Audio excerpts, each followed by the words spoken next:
Hello students, बहुत बहुत स्वागत है आप सभी का कौटिल्य आईएएस में। और जैसा कि आप सभी जानते हैं कि हम इस क्लास में जनरल अवेयरनेस को कवर कर रहे हैं और जनरल अवेयरनेस का जो हम टॉपिक पढ़ रहे थे वो है बैंकिंग अवेयरनेस, राइट। और बैंकिंग अवेयरनेस में अब तक हमने कितने लेक्चर देख लिए हैं? हमारे 3 लेक्चर कंप्लीट हो चुके हैं, आज हमारा चौथा लेक्चर है। तो 3 लेक्चर में हमने क्या पढ़ा? History of banks, structure of banks, और जो लास्ट लेक्चर हमने पढ़ा था उसमें हमने क्या देखा था? AIFIs यानी कि ऑल इंडिया फाइनेंशियल इंस्टीट्यूशन। तो ऑल इंडिया फाइनेंशियल इंस्टीट्यूशन जो हमने देखे थे, तो ऑल इंडिया फाइनेंशियल इंस्टीट्यूशन में हमने क्या देखा था? हमारे पास कुल कितने थे? तो देखो, AIFIs जो है हमारे पास इंडिया में टोटल 5 है, राइट, है ना? 5 है। कौन कौन सा? एक तो था नाबार्ड, राइट, नेक्स्ट था एक्जिम, है ना, एक्जिम, नेक्स्ट था NHB, नेशनल हाउसिंग बैंक, एक था सिडबी, और एक हमने देखा था नैबफिड, राइट, है ना। अच्छा, इनकी स्टैब्लिशमेंट ईयर देखा था नाबार्ड 1982, एक्जिम 1982, NHB 1988, सिडबी 1990 और नैबफिड 2021 हमने देखा था। इसमें कल क्या हुआ था कि हमने जो है इसके ईयर एक्सचेंज कर दिए थे, राइट, है ना। 82 का 88 और ये एक्जिम और NHB के जो ईयर थे वो एक्सचेंज हो गए थे। तो आपको यहाँ पर क्या करना है कि कल के नोट्स में अपने इस चीज़ को करेक्ट करना है कि एक्जिम बैंक की स्थापना 1982 लिखना है और NHB जो है वो आपको 1988 लिखना है। ओके, इतना ही करेक्शन है। चलो आज का लेक्चर हम स्टार्ट करते हैं। आज का लेक्चर है NBFCs। तो NBFC क्या होते हैं, कैसे इनकी फंक्शनिंग होती है, क्या काम ये करते हैं और ये बैंकों से कैसे अलग होते हैं, कितना काम इनके पास होता है, बैंकों और इन बैंक में और NBFCs में अंतर क्या होता है, और सबसे मेन चीज़ अर्थ क्या होता है NBFCs का। तो अगर मैं बात करूं NBFCs की, तो अगर NBFC देखा जाए NBFC, ठीक है, NBFC का मतलब होता है नॉन बैंकिंग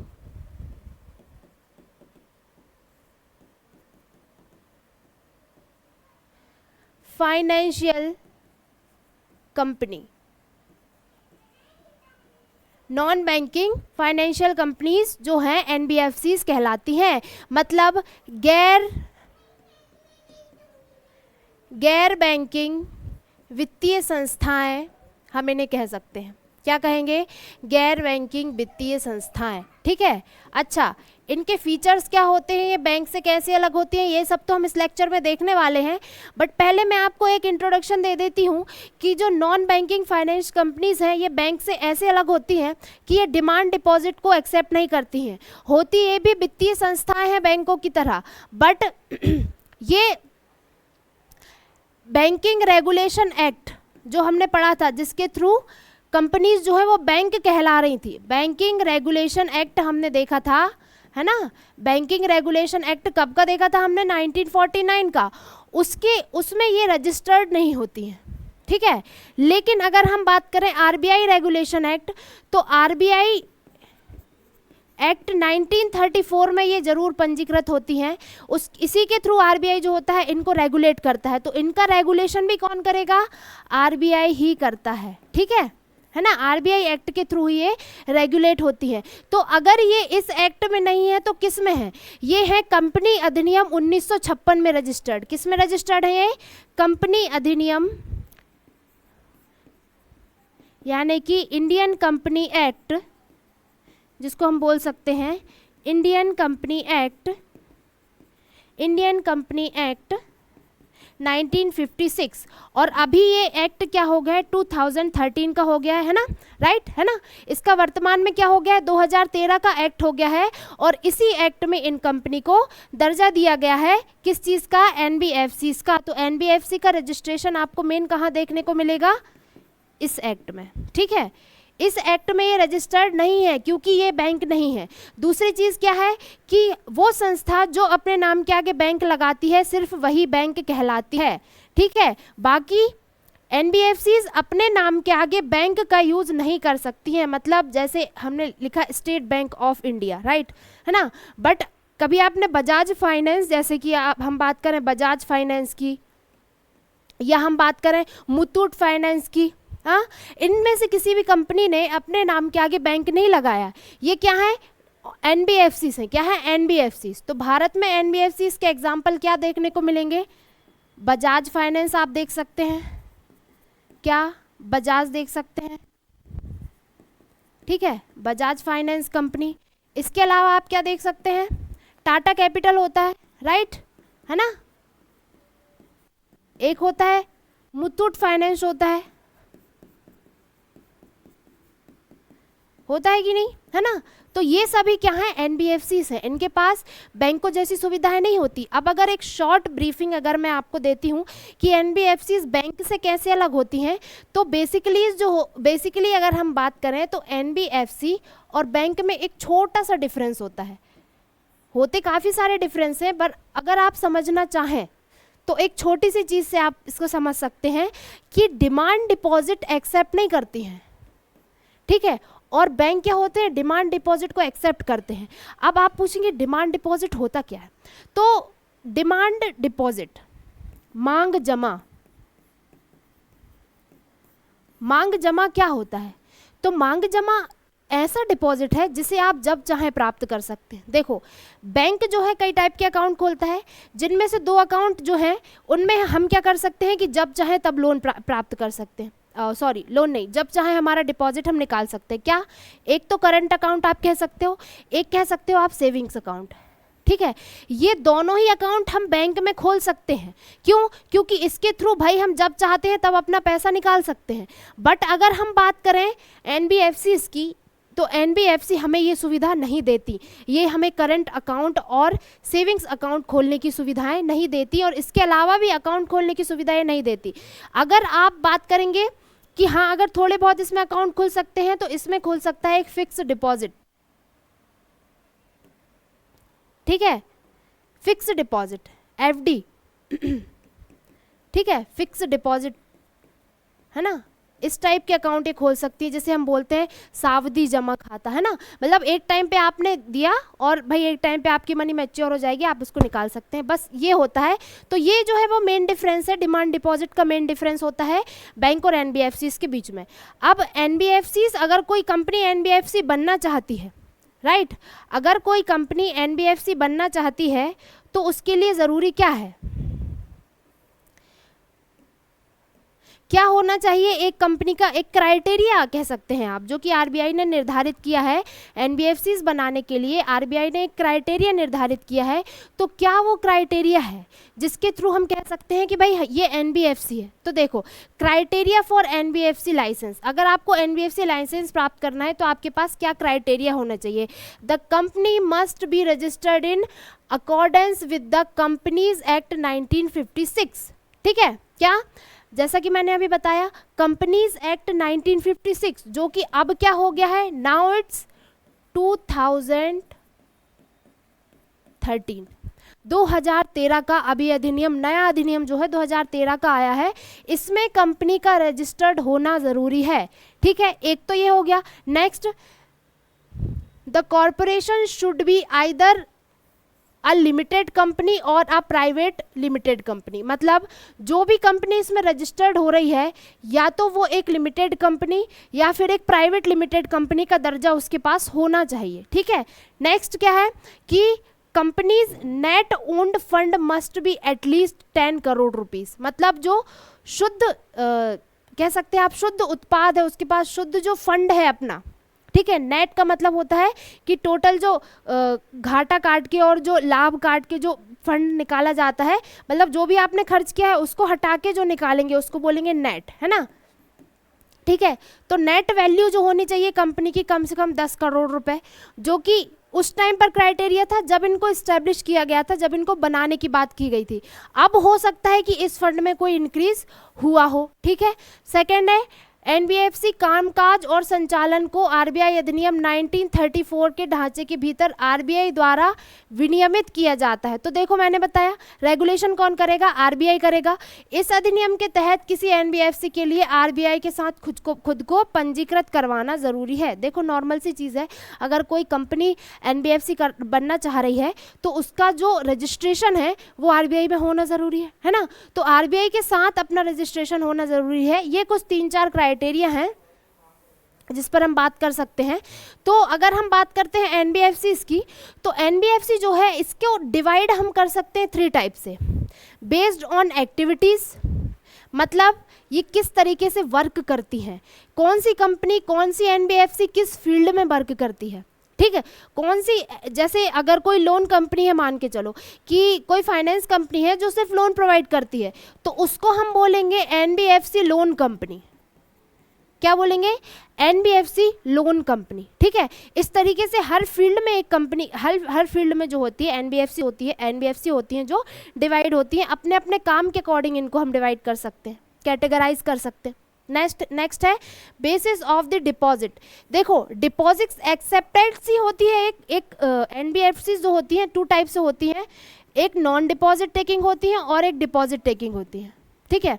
मतलब कि एक वो कंपनी जिसमें आप डिपॉजिट जमा यानी कि आप डिपॉजिट कर सकते हो, और एक वो जिसमें नहीं कर सकते, पर जिसमें कर सकते हो वो आरबीआई द्वारा रजिस्टर्ड होती हैं कि भाई हाँ इसको कहना चाहिए ये जो कंपनी है इसको सुविधा प्राप्त है कि आप यहाँ जाके अपना डिपॉजिट कर सकते हैं। बट इसमें क्या होता है कि ये डिमांड डिपॉजिट नहीं लेती हैं, सिर्फ डिपॉजिट लेंगी और एक टाइम बाद आपको रिटर्न देंगी, लेकिन ये नहीं है कि ये आपको डिमांड डिपॉजिट देंगी कि आप जब चाहे तब निकाल सकें, नहीं, ये आपको फिक्स डिपॉजिट दे सकती हैं लेकिन, ठीक है। और एक होती है नॉन डिपॉजिट टेकिंग, मतलब किसी भी तरीके का कोई डिपॉजिट नहीं लेती। अब हम बात करें on the basis of asset size, ठीक है। असेट साइज के बारे में अगर हम बात करते हैं तो असेट साइज के बेसिस पर कंपनी होती है सिस्टमेटिकली इंपॉर्टेंट एनबीएफसीज होती हैं, ठीक है। क्या होती हैं? सिस्टमेटिकली इंपॉर्टेंट एनबीएफसीज, ठीक है। यहाँ देखो इसको हमने कैटेगराइज किया है, ठीक है, सिस्टमेटिकली इंपॉर्टेंट एनबीएफसीज। अच्छा, क्या होंगी सिस्टमेटिकली, इनका क्राइटेरिया कैसे? पहली चीज तो ये नॉन डिपॉजिट टेकिंग होती है, जैसा कि इसमें लिखा है एनडी। एनडी का मतलब है नॉन डिपॉजिट टेकिंग। वहीं हम बात करते हैं एसआई। एसआई से क्या हो गया? Systematically important. तो ये इसका क्या है, आप कह सकते हैं एक शॉर्ट फॉर्म में लिखा हुआ है, ठीक है। अब अगर किसी कंपनी को सिस्टमेटिकली इंपॉर्टेंट बनना है तो ये किसके बेसिस पर है? असेट साइज के बेस पर है। असेट साइज मतलब कंपनी के पास असेट्स कितने हैं। देखो सिस्टमेटिकली इंपॉर्टेंट होने का मतलब ये है कि कंपनी के पास जो असेट है वो लगभग 500 करोड़ या अधिक, 500 करोड़ या अधिक के असेट रखने वाली जो एनबीएफसी है उसको आरबीआई सिस्टमेटिकली इंपॉर्टेंट एनबीएफसी कहता है। क्यों कहता है? क्योंकि ये एनबीएफसी जो होती है बहुत इंपॉर्टेंट होती हैं, देश की आर्थिक गतिविधि के लिए इंपॉर्टेंट होती है, क्योंकि ये अपने पास बहुत सारा फंड रखती हैं। और आरबीआई जो होता है इनको स्पेशली रेगुलेट करता है, ठीक है। इनको स्पेशली रेगुलेट और सुपरवाइज करने का काम कौन करता है? आरबीआई करता है। लेकिन ये क्या होती हैं? बहुत इंपॉर्टेंट होती हैं देश के लिए, मतलब इनके पास असेट जो होते हैं वो ज़्यादा होते हैं, इसलिए ये जो है इनके लिए अलग कैटेगरी बनाई गई है। और एक होते हैं अदर एनबीएफसी जो कि नॉन डिपॉजिट है। अदर एनबीएफसी मतलब वही कि भाई इनके पास इतना फंड नहीं है, ये इंपॉर्टेंट में नहीं आती है, बट है एनबीएफसी, मतलब किसी तरीके का कुछ काम ये एनबीएफसी टाइप का कुछ काम करती है, ठीक है ना। और जैसा कि इसमें डिपॉजिट टेकिंग, तो जैसा कि मैंने बताया डिपॉजिट टेकिंग क्या होता है, तो ये होते हैं टाइप्स, ठीक है, एनबीएफसीज के। अब आते हैं जब हम नेक्स्ट चीज़ की ओर आगे बढ़ेंगे तो बेस्ड ऑन एक्टिविटी की बात करेंगे। देखो हमने कैटेगराइज किया एनबीएफसीज को 3 कैटेगरीज में। तो फर्स्ट कैटेगरी हमने देखी कि भाई बेस्ड ऑन या डिपॉजिट लेंगी या डिपॉजिट नहीं लेंगी, मतलब बेस्ड ऑन डिपॉजिट। सेकंड है बेस्ड ऑन असेट्स। असेट्स में हमने क्या देखा? सिस्टमेटिकली इंपॉर्टेंट एनबीएफसीज और अदर एनबीएफसीज। सिस्टमेटिकली इंपॉर्टेंट कौन सी एनबीएफसीज होंगी? वो एनबी सिस्टमेटिकली इंपॉर्टेंट होंगी जिनके पास लगभग 500 करोड़ या उससे अधिक की पूंजी होगी, ठीक है। देखो इतना हमने देखा। नेक्स्ट हमारा ये है कि बेस्ड ऑन एक्टिविटी हम इनको कैसे डिवाइड करेंगे। बेस्ड ऑन एक्टिविटी हम इनको कैसे देखेंगे, ठीक है, ओके। तो बेस्ड ऑन एक्टिविटी मतलब कौन सी एनबीएफसी कौन सा काम करती है, ठीक है, किस एनबीएफसी का काम क्या होता है, ठीक है। तो देखो जैसे लिखा है एएफसी। एएफसी का मतलब होता है असेट फाइनेंस कंपनी, ठीक है। अगर किसी एनबीएफसी के आगे एएफसी आ जाता है तो वो कहलाएगी एनबीएफसी एएफसी। क्या कहलाएगी? एनबीएफसी एएफसी, ठीक है। एनबीएफसी एएफसी मतलब वो एनबीएफसी जो कि असेट्स पर आपको लोन प्रोवाइड करती है, ठीक है, मतलब आपको असेट्स के लिए क्या करेगी, फाइनेंस करेगी, ठीक है। इसमें एग्जाम्पल अगर हम देखेंगे, ऑटोमोबाइल्स आएंगे, ट्रैक्टर्स आएंगे, जनरेटर वगैरह आप देख सकते हैं इसमें, ठीक है, ये सब चीज़ें। मतलब बेसिकली क्या होता है, ये आप कोई वाहन से रिलेटेड कोई लोन लेते हैं, लाइक आपने कोई कार लोन लिया तो किसी फाइनेंस कंपनी से लिया, तो ये काम जो करेंगी वो एनबीएफसीज करेंगी, ठीक है। आपको किसी कार पर लोन चाहिए है, ऑटोमोबाइल सेक्टर में मेनली ये कंपनियां काम करती हैं, कौन, एएफसीज। क्या एएफसी क्या है, एसेट फाइनेंस कंपनी है। यह अपने प्राथमिक व्यवसाय के रूप में परिसंपत्तियों के वित्त पोषण का कार्य करता है। परिसंपत्ति मतलब बात असेट की हो रही है, ठीक है। अब असेट ये भी हो सकता है कि आपके पास कोई ज़मीन हो, राइट, है ना, लैंड हो, कोई और प्रॉपर्टी हो, है ना, तो कुछ भी हो सकता है। बट मेनली क्या होता है कि ऑटोमोबाइल्स पर ज़्यादा फोकस करती हैं, ठीक है, किस पर, ऑटोमोबाइल्स पर ज़्यादा फोकस करती हैं। नेक्स्ट क्या है हमारे पास, लोन कंपनीज। लोन कंपनी को हम कैसे देखेंगे, एनबीएफसी एलसी। अभी मैंने बताया आपको एनबीएफसी एलसी होती क्या है। एनबीएफसी एलसी की अगर हम बात करते हैं तो लोन कंपनीज क्या होती हैं कि ये आपको किसी भी सिचुएशन में लोन प्रोवाइड करेंगी। क्या, लोन मतलब देखो, ऐसी कंपनी जो अपने प्राथमिक व्यवसाय के रूप में वित्त का प्रावधान करती है। वित्त का प्रावधान करने से मतलब क्या है, वित्त का प्रावधान यानी provide finance as its primary business, मतलब ये आपको फाइनेंस प्रोवाइड करेंगी। बट कैसे प्रोवाइड करेंगी भाई, आपको लोन ही तो देंगी। फाइनेंस प्रोवाइड करने का मतलब क्या है, आपको लोन देना ना, है ना। तो बेसिकली इनका काम क्या होगा, इनका बेसिक काम यही होगा कि ये आपको लोन प्रोवाइड करेंगी, कौन, एनबीएफसी एलसी। ओके, तो 2 टाइप्स हो गए एक्टिविटी के बेसिस पर। पहला था असेट फाइनेंस कंपनी, जो बेसिकली काम किस, ऑटोमोबाइल सेक्टर में अगर आपको लोन चाहिए, ऑटोमोबाइल्स के लिए अगर आपको लोन चाहिए तो वो मेन काम क्या होगा, या असेट के ऊपर आपको कोई लोन चाहिए तो एएफसी, तो वो कंपनी एएफसी में आएगी।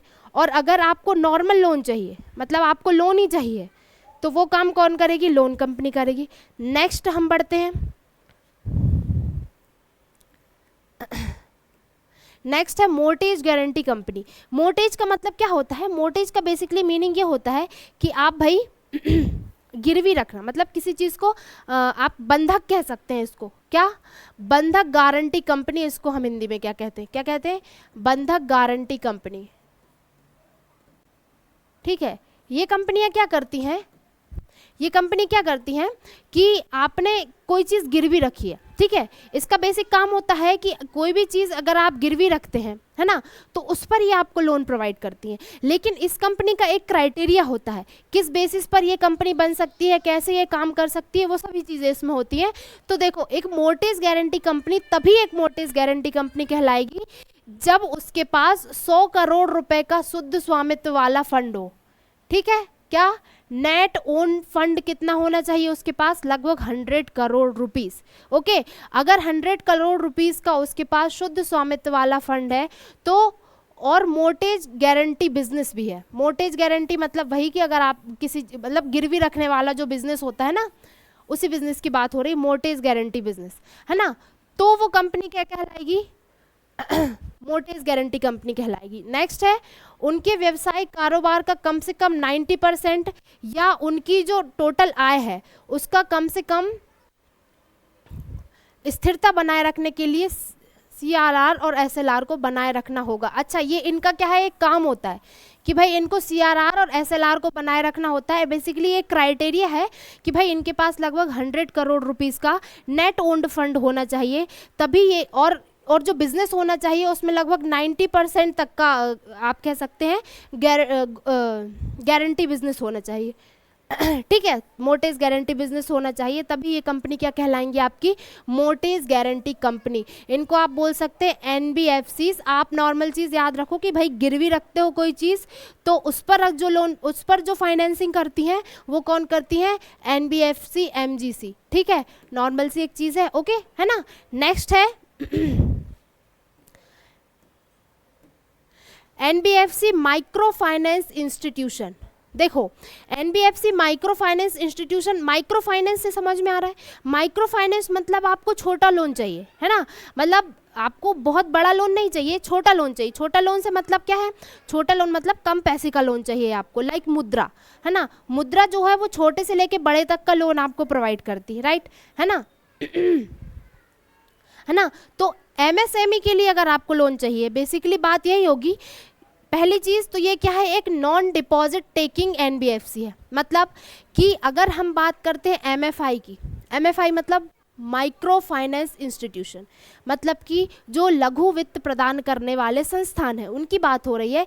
तो बेसिकली ये क्या होते हैं, एक नॉन डिपॉजिट टेकिंग एनबीएफसी होती है, इसकी स्पेशल कैटेगरी है भाई, नॉन डिपॉजिट टेकिंग होती है ये। नेक्स्ट चीज़ है मतलब किसी भी तरह का कोई डिपॉजिट एक्सेप्ट नहीं करती है, जो एसेट का लगभग 85% लोन प्रोवाइड करती है और जिसके लिए कुछ अनिवार्यताएं हैं। देखो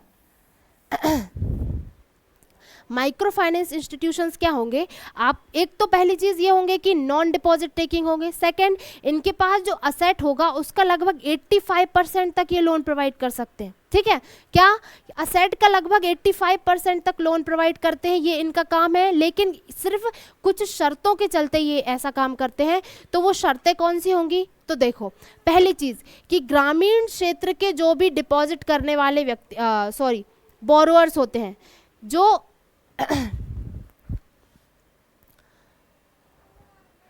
ग्रामीण क्षेत्र के बोरोअर्स होते हैं, मतलब रूरल एरियाज़ में जो बोरोअर्स होते हैं, उन लोगों की क्या होनी चाहिए, जो एनुअल इनकम होनी चाहिए।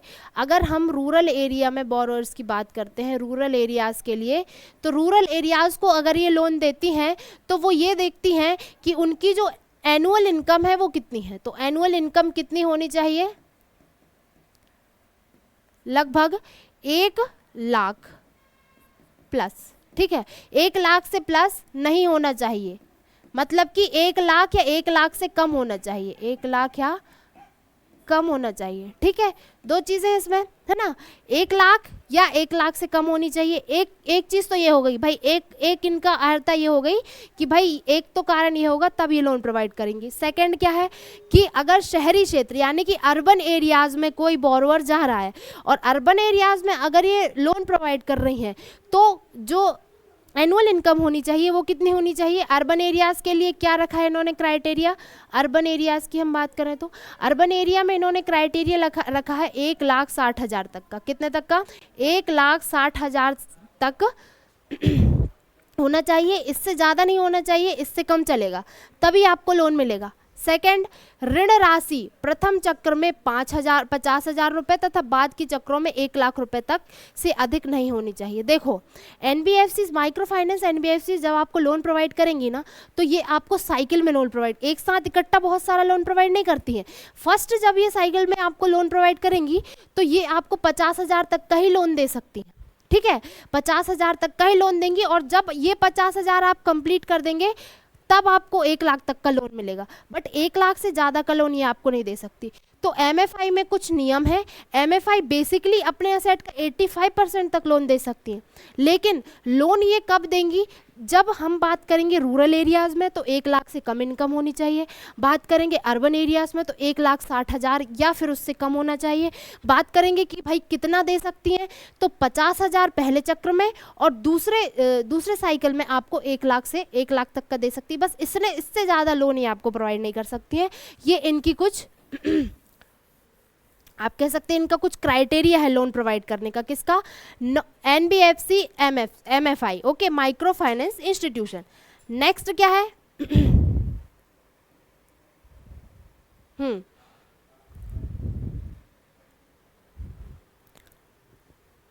उधारकर्ता का कुल ऋण 1 लाख से अधिक नहीं। जैसा कि देखो मैंने बताया कि लोन कितना देना चाहिए इनको, बस वही चीज़ लिखी है कि भाई बोरोवर जो होना चाहिए, total loan of the borrower not exceeding rate 1 lakh, मतलब 1 लाख से अधिक का लोन नहीं देंगे हम। ले दे के बात वहीं आती है कि 1 लाख से अधिक का लोन नहीं देंगे हम, इनका कहना ऐसा है, ठीक है। नेक्स्ट है कि 1,500 रुपये से अधिक ऋण राशि के लिए ऋण की अवधि बिना किसी दंड के पूर्व भुगतान के साथ 24 महीने से कम नहीं होनी चाहिए। ठीक है, तो 1500 रुपए से सॉरी ये 15,000 होगा। ठीक है, इसको 15,000 करना, ये 15,000 लोन होगा। ओके, ठीक है, 15,000 तक का अगर आप कोई लोन लेते हैं, ठीक है, अगर आपने 15,000 का लोन लिया है तो क्या बोल रहा है कि 15,000 रुपए से अधिक आपका जो लोन पेमेंट होगा उसके लिए ऋण की अवधि बिना किसी दंड के पूर्व भुगतान के साथ 24 महीने से कम नहीं होना चाहिए। मतलब वही चीज़ है कि भाई आपको 24 महीने यानी कि 2 साल के अंदर आपको क्या करना है, पेमेंट करना है। ठीक है, 2 साल से ज़्यादा की आपको मोहलत नहीं दी जाएगी। मतलब वही चीज़ है, इनके कुछ क्राइटेरिया हैं जो हम पढ़ रहे हैं। ठीक है, नेक्स्ट है infrastructure debit fund infrastructure debt fund. ठीक है, इंफ्रास्ट्रक्चर डेट फंड एनबीएफसी होती है एक, जो बेसिकली इंफ्रास्ट्रक्चर के लिए काम करेगी। अब इंफ्रास्ट्रक्चर मैंने कल ही आपको बताया था, बेसिकली अगर हम बात करें बिजली, पानी और सड़क, ये मेनली हमारे इंफ्रास्ट्रक्चर होते हैं। ठीक है, क्या, बीएसपी, बिजली, सड़क और पानी। अब सड़क में सिर्फ एक सड़क नहीं आती है, रोडवेज आते हैं, हाईवेज होते हैं,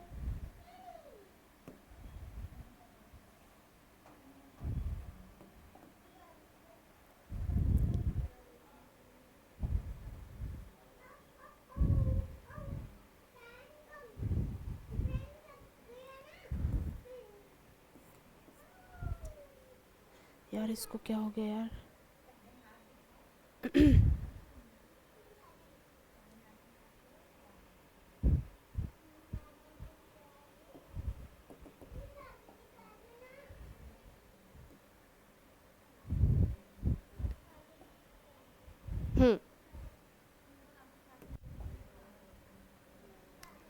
तो देखो क्या है infrastructure debt fund. Infrastructure debt fund देखो, एमएफआई क्लियर है ना। एमएफआई में क्या होगा भाई, आपको 85% असेट तक का लोन दे सकती हैं, लेकिन इनके पास कुछ क्राइटेरिया है। एक चीज़ तो ये है कि भाई रूरल एरियाज़ में ये कितना लोन देंगी, या तो आपको ये रूरल एरियाज़ में 1 लाख से कम इनकम होनी चाहिए तब देंगी। वहीं अर्बन एरियाज़ की बात करें तो 1,60,000 तक की इनका इनका जो है वो लिमिट है 1,60,000 तक की। वहीं हम बात करें लोन टोटल कितना दे सकती हैं, अगर हम टोटल लोन की बात करें तो भाई पहले साइकिल में आपको 5,000 तक का देंगी और नेक्स्ट साइकिल में आपको लगभग 50,000 तक का देंगी और नेक्स्ट साइकिल में आपको लगभग 1 लाख तक का देंगी। ठीक है ना, इतनी चीज़ है। फिर आते हैं infrastructure debt fund. Infrastructure debt fund क्या होता है मतलब वो एनबीएफसी जो इंफ्रास्ट्रक्चर की फील्ड में काम करेंगी। किसकी फील्ड में, इंफ्रास्ट्रक्चर के लिए लोन प्रोवाइड करेंगी। तो जब ये लोन प्रोवाइड करेंगी तो कैसा लोन प्रोवाइड करेंगी, लॉन्ग टर्म देंगी। लॉन्ग टर्म देंगी कि नहीं देंगी, लॉन्ग टर्म लोन प्रोवाइड करेंगी। नेक्स्ट चीज़ क्या है कि ये इंफ्रास्ट्रक्चर परियोजनाओं में दीर्घकालिक ऋण प्रदान करती है। इंफ्रास्ट्रक्चर के लिए हमें लॉन्ग टर्म लोन की ज़रूरत होती है क्योंकि किसी भी इंफ्रास्ट्रक्चर के डेवलपमेंट के लिए समय लगता है। ठीक है, आपने चिनाब ब्रिज देखा जो अभी जम्मू कश्मीर में बना है, राइट, उसको डेवलप करने के लिए हमें कितने साल लग गए, 22 साल लग गए उसको डेवलप करने में, राइट, लग गए कि नहीं लग गए। तो इतना भाई लोन प्रोवाइड, तो इस इंफ्रास्ट्रक्चर के लिए हमें बड़ा लोन चाहिए कि नहीं चाहिए। जो ब्रिज होते हैं, जो वाटरवेज होते हैं, एयरवेज होते हैं, हाईवेज होते हैं, ठीक है, ये इन्हें डेवलप करने के लिए हमें लॉन्ग टर्म लोन की ज़रूरत होती है और ये हमें लॉन्ग टर्म लोन प्रोवाइड करती हैं इंफ्रास्ट्रक्चर डेट फंड एनबीएफसी जो होती हैं। सेकंड, मुख्य रूप से कम 5 वर्ष परिपक्वता अवधि वाले रुपये या डॉलर मूल्य वर्ग के बॉन्ड जारी करके धन प्रोवाइड करती हैं। ये देखो कम से कम 5 वर्ष इनकी मैच्योरिटी टाइमिंग कितनी, कम से कम 5 वर्ष है ना। और 5 वर्ष तक में जो मैच्योरिटी हो जाती है उसके बाद क्या है कि ये बॉन्ड जारी करती हैं। क्या, कितने, कम से कम 5 वर्ष तक के लिए ये बॉन्ड जारी करती हैं। नेक्स्ट चीज़ क्या है कि इनके केवल एनबीएफसी आईएफसी द्वारा प्रायोजित किया जा सकता है ना इनको एनबीएफसी आईएफसी द्वारा ही प्रायोजित किया जाता है ना। ठीक है, मतलब इनका काम क्या है, एनबीएफसी आईएफसी इनको प्रायोजित करती हैं। ठीक है, एनबीएफसी हम क्या पढ़ रहे हैं, infrastructure debt fund. Infrastructure debt fund जो है वो बेसिकली इंफ्रास्ट्रक्चर की फील्ड में आपको देगा। बस नॉर्मल चीज़ यही है कि ये आपको इंफ्रास्ट्रक्चर के लिए लोन प्रोवाइड करेगा। ठीक है, नेक्स्ट क्या है, systematically important core investment companies. NBFC systematically important, CIC-ND आप इनको कह सकते हैं। NDSI क्यों लिखा है? पहली चीज़ तो ये नॉन डिपॉजिट टेकिंग है, ND का मतलब क्या हो गया भाई, नॉन डिपॉजिट, ठीक है। सेकेंड चीज़ क्या है, SI मतलब सिस्टमेटिकली इम्पॉर्टेंट, और अगर सिस्टमेटिकली इम्पॉर्टेंट है तो क्या इसका क्राइटेरिया होगा भाई, एक तो RBI ने इसको स्पेशली संरक्षित किया होगा, RBI इसको रेगुलेट कर रहा होगा। वैसे तो सभी को RBI रेगुलेट कर रहा है, बट इस पर स्पेशल ध्यान देता है। नेक्स्ट चीज़ क्या होगी कि भाई 500 करोड़ से अधिक, क्या 500 करोड़ से अधिक तक की पूंजी रखते होंगे, और भारतीय अर्थव्यवस्था में एक विशेष स्थान रखने वाली कौन सी कंपनी होगी ये, सिस्टमेटिकली इम्पोर्टेंट कोर इन्वेस्टमेंट। अब जैसा कि कोर इन्वेस्टमेंट से समझ में आ रहा है, मतलब ये निवेश करती हैं, क्या करती हैं, निवेश करती हैं, मतलब ये क्या करती हैं, निवेश करती हैं, ठीक है। तो क्या है इनका, हाँ, शेयर और प्रतिभूतियों के अधिग्रहण में संलग्न है और अपनी शुद्ध परिसंपत्ति का कम से कम 90% निवेश करती हैं, वही चीज़ लिखा है ना, कि किस मार्केट से ये वर्क करेंगे, शेयर मार्केट से, है ना, शेयर मार्केट से, और शेयर मार्केट से वर्क करेंगी, और लगभग अपनी शुद्ध संपत्ति का, यानी कि इनके पास जितना असेट होगा उसका लगभग 90% तक ये निवेश करेंगी, ठीक है। तो अगर आपको इन्वेस्टमेंट करवाना है तो systematically important core investment company जो NBFC है, ये आपके लिए वर्क कर सकती है, क्योंकि ये शेयर मार्केट की फील्ड में काम करती है, ठीक है। आप इनके पास जा सकते हैं। नेक्स्ट क्या है, infrastructure finance company. Infrastructure finance company अभी जो हमने लास्ट देखा था ना, लास्ट हमने क्या देखा था, ये देखो, ये हमने देखा था infrastructure debt fund. Infrastructure debt fund जो हमने देखा था उसमें NBFC IFC आ रहा था, तो ये IFC जो है इंफ्रास्ट्रक्चर फाइनेंस कंपनी जो है वो किसको रेगुलेट करती है, इंफ्रास्ट्रक्चर डेट फंड को रेगुलेट करती है, ठीक है ना। तो इंफ्रास्ट्रक्चर फाइनेंस कंपनी नेक्स्ट हमारे पास है IFC, यानी कि ये किस फील्ड में वर्क करेगी भाई, ऑब्वियस सी बात है, अपनी परिसंपत्ति का कम से कम 75% इंफ्रास्ट्रक्चर लोन में इन्वेस्ट करती है, ठीक है। इसके पास क्राइटेरिया है, लगभग कितना परसेंट, 75% इंफ्रास्ट्रक्चर में अपना देती है, ठीक है। और इंफ्रास्ट्रक्चर मतलब मैं आपको समझा चुकी हूँ, और अगर इंफ्रास्ट्रक्चर में इन्वेस्टमेंट कर रही है तो ऑब्वियसली ये आपको लॉन्ग टर्म लोन प्रोवाइड करेगी, क्या, लॉन्ग टर्म लोन प्रोवाइड करती है, ठीक है ना। और नेक्स्ट चीज़ क्या है कि इसकी जो क्रेडिट रेटिंग है वो A या इसके समान होती है, मतलब RBI जो रेटिंग देता है ना, तो इसकी रेटिंग जो होती है वो A होती है, ठीक है ना। क्यों, क्योंकि ये भाई लंबे समय तक के लिए इन्वेस्ट कर रही है। इसके अलावा रेगुलेशन किसका करती है, इंफ्रास्ट्रक्चर डेट फंड को रेगुलेट भी, यानी सॉरी, प्रायोजित करने का काम भी कौन सी कंपनीज करती हैं, इंफ्रास्ट्रक्चर फाइनेंस कंपनीज करती हैं। ये NBFC का एक टाइप हो गया, ठीक है। नेक्स्ट है NBFC फैक्टर्स। NBFC फैक्टर्स क्या होंगी, ये अदर टाइप की कंपनीज होती हैं जो कि नॉन डिपॉजिट टेकिंग होती हैं, और प्रमोटर के समूह का एक नया बैंक स्थापित करने की अनुमति देती हैं, ठीक है। फैक्टर्स फैक्टरिंग सर्विसेज प्रोवाइड करेंगी, एक तो चीज़ ये हो गई भाई, फैक्टरिंग सर्विसेज प्रोवाइड करेंगी। नेक्स्ट, प्रमोटर्स या प्रमोटर का जो ग्रुप है उसको कोई नया बैंक अगर स्थापित करना है तो उसकी अनुमति उनको कहाँ से लेनी होगी, यहीं से। देखो एक होते हैं बैंक, एक होती है NBFC, एक होते हैं प्रमोटर, ठीक है। अब इनके पास अगर कोई बहुत ज़्यादा फंडिंग करने वाला समूह है, कोई ऐसा है जो इनसे बहुत लेन देन रखता है, तो वो कौन हो जाएंगे, इनके प्रमोटर हो जाएंगे। अब अगर इनके किसी प्रमोटर के पास इतनी संपत्ति है कि भाई वो एक बैंक की स्थापना कर सकते हैं, तो उस बैंक की स्थापना के लिए इन्हें परमिशन कौन सी NBFC से लेनी होगी, NBFC फैक्टर्स से लेनी होगी। कौन सी NBFC फैक्टर्स से, तो ये उनको परमिशन देती हैं, ओके, ठीक है। ये क्या होगा, NBFCs के हमने टाइप देख लिए बेस्ड ऑन एक्टिविटी, और असेट के बेसिस पर हम बात करें तो क्या हमने देखा था, सिस्टमिकली इम्पोर्टेंट, ठीक है।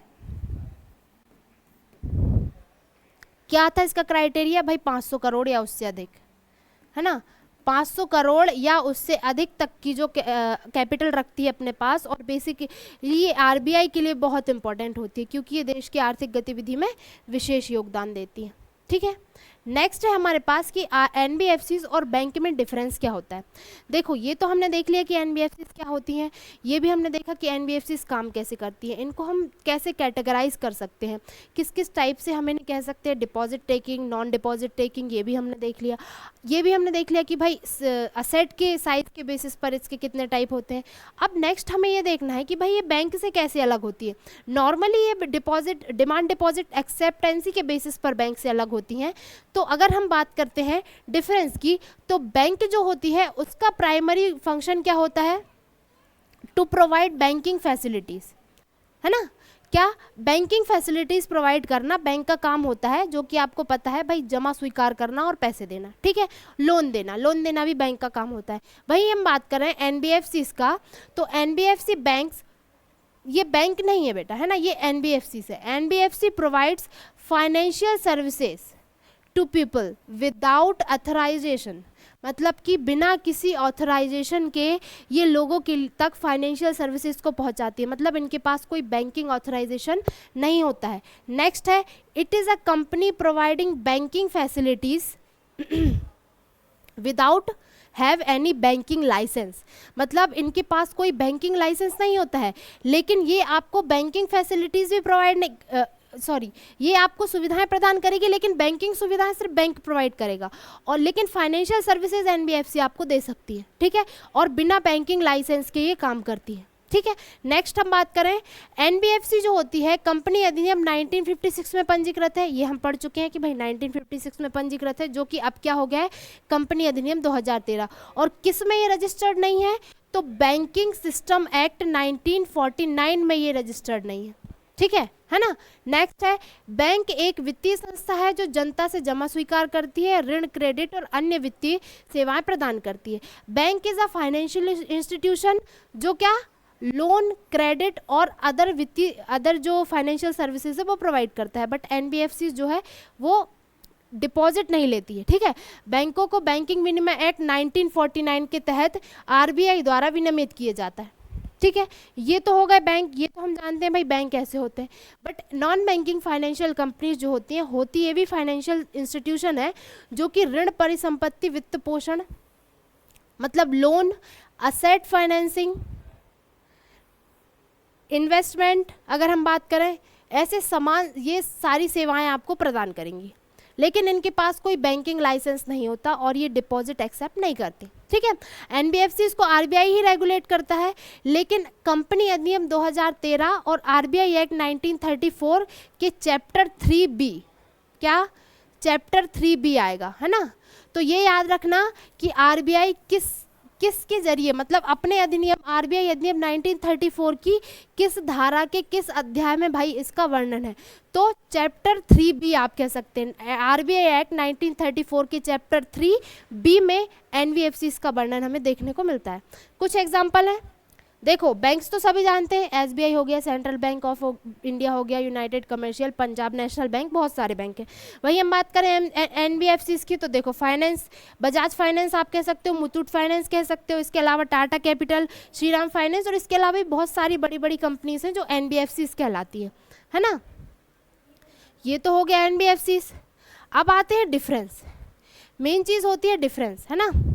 भाई क्या डिफरेंस है तो बेसिकली जो एनबीएफसीज होती हैं उनका देखो हमने परिभाषा देख ली है, क्या कि एनबीएफसी जो होती हैं वो काम कैसे, देखो परिभाषा के हिसाब से क्या होगी एनबीएफसीज, कि एनबीएफसी जो होंगी वो आपको वो लोगों को फाइनेंशियल सर्विसेज तो प्रोवाइड करती है बट बैंकिंग सर्विसेज प्रोवाइड नहीं करती। नेक्स्ट है डिमांड डिपॉजिट, ये एक्सेप्ट नहीं करेंगी, ये एक्सेप्ट करेंगी। नेक्स्ट है फॉरेन इन्वेस्टमेंट, ये कितना ले सकती हैं, लगभग 100% तक का, बट इनको 74% तक की ही कह सकते हो आप परमिशन है, ठीक है। नेक्स्ट है इनको कोई भी लाइसेंस की ज़रूरत, इनको लाइसेंस की ज़रूरत होती है बैंक को काम करने के लिए, और इनको काम करने के लिए लाइसेंस की ज़रूरत नहीं होती। ऐसे कुछ डिफरेंसेस हैं जो आप पढ़ सकते हैं आगे जाके, ठीक है। तो बाकी हमने बहुत सारा कवर कर लिया है, तो आई होप एनबीएफसीज और बैंक के लिए आपको सब क्लियर हो गया होगा, ठीक है। तो इसके आगे का हम चैप्टर नेक्स्ट क्लास में देखते हैं, तब तक के लिए थैंक यू वेरी मच।